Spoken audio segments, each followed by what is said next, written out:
Bancada parlamentar seduziu a agenda atau revoga a lei indulto no comutação pena, nível tribunal recurso considera inconstitucional.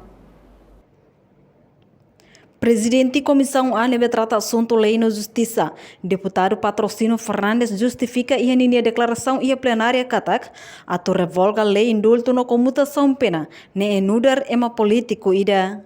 Mas a bancada parlamentar to agora se deu que a agenda, onde revoga a lei indulto no comutação pena, nível tribunal recurso considera artigo balão e a lei é inconstitucional.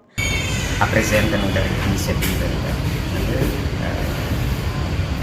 e deve ocorrer plenária, uma opinião política.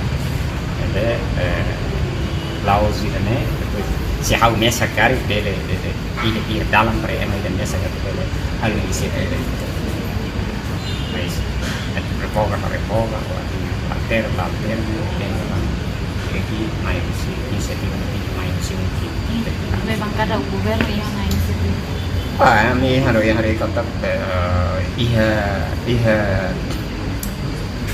leis bara que precisa do halo. Leis bara precisa do halo e temos serviço bara que precisa do halo. Então ela precisa concentrar serviço baik lei da mana indultunya lei entra em vigor. Menos artigo todo de tribunal declara inconstitucionalidade não vai haver aplicação. Mesmo lei não vai isso.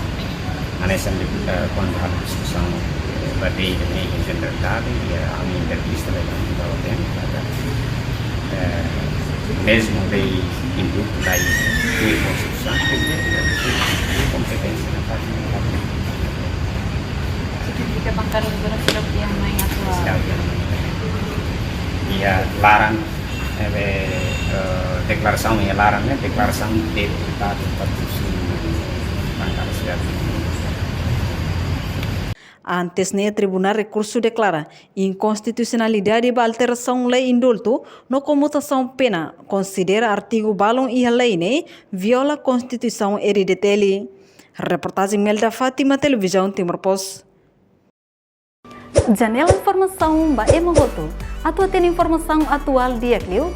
Kita haluha. Haneham botão subscribe, like. Halo comentário no fahe tutang ba media sosial hotu.